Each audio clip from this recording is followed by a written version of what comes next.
దినోత్సవ శుభాకాంక్షలు. మనం ఈరోజు బ్రహ్మసఖ్యతో ఈ కార్యక్రమం జరుపుకుంటున్నాము. ఎందుకంటే నాకు తెలుగు కొద్దిగా డిఫరెన్స్ వస్తుంది అనుకోవద్దు మీరు. ఎందుకంటే ఒక సిస్టమ్ అనేది మనకు ఎప్పుడు పుట్టిందంటే స్వతంత్రం వచ్చిన తర్వాత అంబేద్కర్ మనకు ఒకటి రాసిపెట్టారు. మనకు అంబేద్కర్ గారిని ఎందుకంటే బ్రిటిష్ వాళ్ళ పరిపాలన నుంచి మన పరిపాలన మనకు అట్టప్పుడు వాళ్ళు అన్నారన్నమాట, బాబు మేమే తెలియని వాళ్ళం, మీకు తెలియదు, మీ రాజ్యాంగం తెలియదు, మీరే కొందరు పెద్ద మనుషులు కలిసి మీ రాజ్యాంగ చట్టాన్ని రాసుకోమన్నారనమాట. అప్పుడు వెతికారన్నమాట. వెతికితే అప్పుడు మన అంబేద్కర్ గారు ఒక బృందం అంబేద్కర్కి ఏం చేశారంటే ఒక కమిటీ కాన్స్టిట్యూట్ చేయమని చెప్పేసి ఆయన పాతి అప్పు చెప్పారు. ఆయనతో కలిసి కొంతమంది సభ్యులు కూడా ఉన్నారన్నమాట. ఈ సభ్యులందరూ కలిసి 2 సంవత్సరాలు చాలా కష్టపడి ప్రతి ఒక్క కులం, మతం, రీజియన్ అన్నింటి సమస్యలు కూడా పరిష్కరించి తెలుసుకొని రాజ్యాంగ చట్టం ఎలా ఉండాలి, ప్రతి ఒక్కరికి హక్కులు కల్పించాలి. అంటే ఏ ఒక్కరు కూడా వదిలిపోకూడదు, ప్రతి ఒక్కరికి వాళ్ళు చేరవలసింది చేరాలి. అలా ఆయన తెలుసుకొని మొత్తం చాలా శ్రమ పడిపోయి చాలామంది కమిటీ రిపోర్టు రావడానికి ముందే కొంతమంది డ్రాప్ అయిపోయారు, కొంతమంది వెళ్ళిపోయిన కూడా ఉన్నారన్నమాట. కానీ అంబేద్కర్ నిరుత్సాహపడిపోతారు. ఆయన విద్యతో, ఆయన నేర్పుతో, ఆయన సొంత బుద్ధి బలంతో ఇన్ని సంవత్సరాలు మనము ఆయన రాసిన కాన్స్టిట్యూషన్ దాన్ని ఫాలో అవుతున్న దాన్ని ఎవరు తప్పట్లేకపోయారు. కానీ మనమే కొన్ని అమెండ్మెంట్ ఇచ్చేవారు, దాన్ని మనకు అనుకూలంగా మార్చుకుంటున్నాం. అంటే ఏంటి బేసిక్ ఏంటి ఫౌండేషన్, ఆయన పెట్టిన ఫౌండేషన్ అనమాట. ఆ ఫౌండేషన్ ఎప్పుడు కదలదు. ఫౌండేషన్ కదిలితే ఏమో తెలుసు కదా, బిల్డింగ్ పడిపోతుంది. కానీ మనం ఏం చేస్తాము, ఫౌండేషన్ బాగుంది కదా 2 మూడు కట్టుకుంటాం, అది అమెండ్మెంట్ అనమాట. ఈ అమెండ్మెంట్ ఏంటి, మనకు డెవలప్మెంట్స్ కాలక్రమంలో మనకి ఏమవుతుంటే మనకు డెవలప్మెంట్స్ వస్తుంది. ఎందుకంటే కొద్దిగా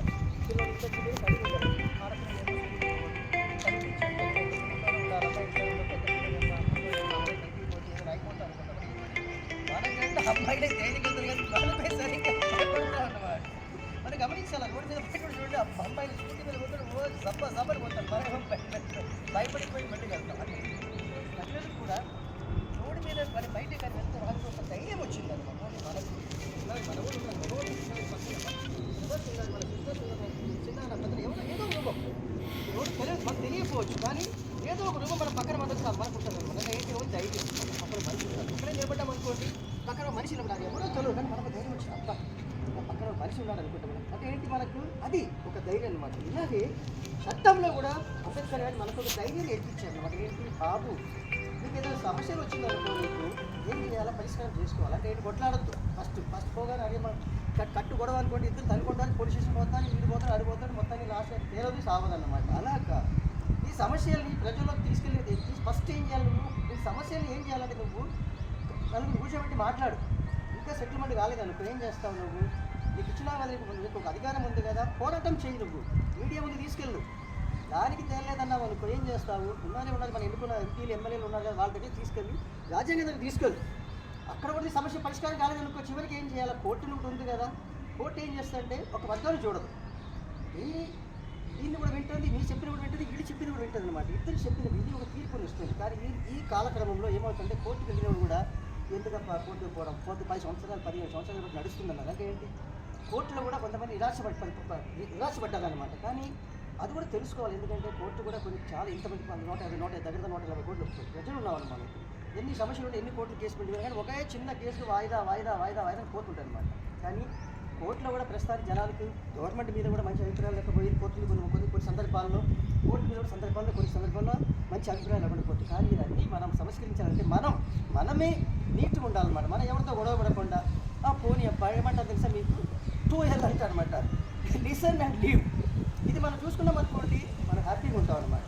ఇది గుర్తుపెట్టుకోండి. ఇంకోటి, అంబేద్కర్ ప్రతి విగ్రహం ఉంది కదా, మీకు ఎలా ఉంటుంది, మామూలుగా ఎలా ఉంటుంది, దండబట్టి ఉంటారు, లేకపోతే నిలబడతారు, లేకపోతే గాంధీ నిలబడతారు. అంబేద్కర్ మాత్రమే చేసి పెట్టించారు. ఏంటి, ఫైట్ ఫర్ యువర్ రైట్. నీకు చెప్తారన్నమాట ఆయన, ఫైట్ ఫర్ యువర్ రైట్. నీ రైట్ గురించి నువ్వే కొట్లాడాలి, పక్కోడు రారు మనకు. మన ధైర్యం ఏంటి, ఫస్ట్ మనం కొట్లాడి బయటపడాలి. మనం పడగలిగితేనే ఉంటుంది. తర్వాత సపోర్ట్కి వస్తాం, అప్ప ఇది ఇబ్బంది ఉన్నారు కదప్ప, అని చెప్పేసి మిగతా వాళ్ళు వస్తారు. నువ్వే జారుకొని పోయామనుకో అప్పుడు ఏమవుతుంది, ఏం కాదు. కాబట్టి అందరూ అంబేద్కర్ నేర్పిన త్రోవలో నడిచి కుల మతం భేదం లేకుండా, ఆడ మగ తేడా లేకుండా అందరూ ఆఫీస్ కదా, అందరికీ ఈక్వల్ రైట్స్ ఉన్నాయి. నువ్వేం పని చేస్తున్నావో నా దగ్గరికి వస్తే, నేనేం పని చేస్తున్నావు మేడం దగ్గరికి వెళ్తున్నాను. అంటే ఏంటి, అందరం చేసే వరకు ఒకటే అనమాట. మనం అంటే ఏంటి, ఒక కుటుంబం అనమాట. మనం మ్యాక్సిమం మన ఏంటి మన ఇంట్లో ఉండే టైం కంటే మన ఆఫీస్లో టైమే ఉంటుంది. మేడం కూడా ఉన్నారు, ఒక రోజు మనం ఉన్నాం, మనకు ఒక సీటే, మనకేంటి ఇప్పుడు మణికర్ణిగా ఉంది, ఆమెకి మహబూబ్ నగర్, కృష్ణవాడికి మనం ఎవరు మనం ఇంకా రఫీక్ ఉన్నాడు నల్గొండ, ఒకరికి శ్రావణి అనుకో ఏమైందంటే ఒక డిస్టిక్, గౌతమి ఒక డిస్టిక్. ఇంతకుముందు మన ఆఫీసులో ముగ్గురే అమ్మాయిలు 3 డిస్టిక్లు, ఎవరు శిరీష, కృష్ణవేణి, గౌతమి, ముగ్గురు అమ్మాయిలు 9 నెంబర్ పాఠశాలప్పుడు ఎన్ని టెండర్లు, ఎన్ని సెటప్లు, అప్ప ఎన్ని టెక్నికల్ శాంక్షన్లు, ఎన్ని ఆర్గ్యుమెంటేషన్లు.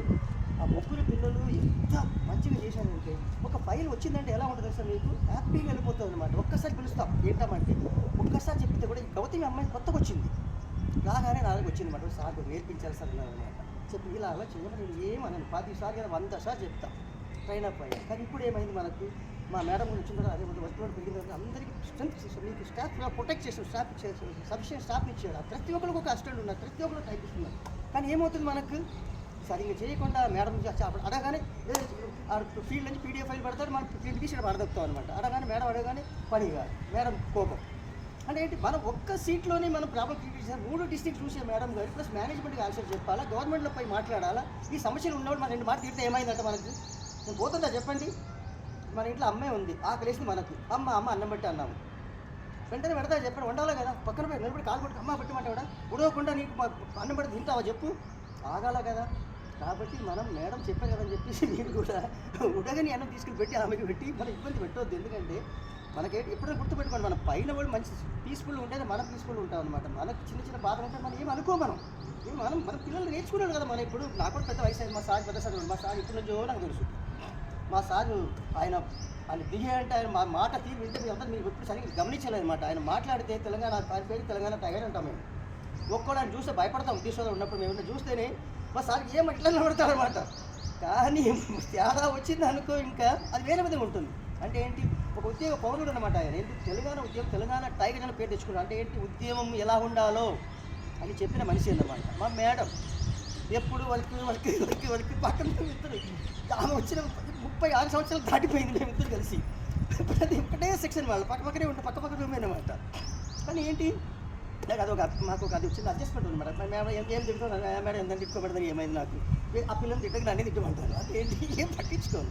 ఎవరు కానీ గుర్తుపెట్టుకోండి, పైన ఆఫీసర్ మనకి ఏమైనా అన్నారని చెప్తే బాధపడదు. ఎందుకంటే ఎందుకు అన్నారు తెలుసా, మనం సరిగ్గా లేకపోతే సరిగ్గా ప్రశ్న చేయకపోతేనే వాళ్ళు ఏదైనా అంటారు.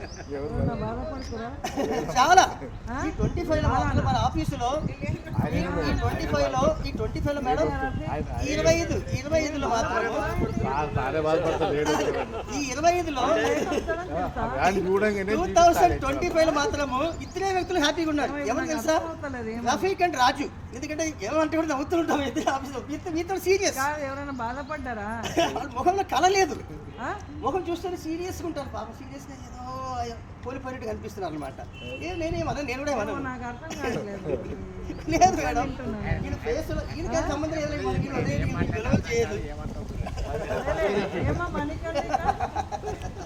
కాబట్టి ఎవరు ఏమీ అనుకోవద్దు. ఏం రఫీక్ మనం ఇద్దరు ఆడాలి, రఫీక్ అండ్ రాజు మాత్రమే హ్యాపీగా ఉంటాం. నేను రఫీక్ ఉన్నా కదా ఇప్పుడు నవ్వుతుంటా, మాకు ఏం కాదు అనేది ఏమన్నా కానీ ఏ రఫీక్. కాబట్టి ప్రతి ఒక్కడు అర్థం చేసుకోండి, మనకు పైన ఒత్తిడి వచ్చినప్పుడు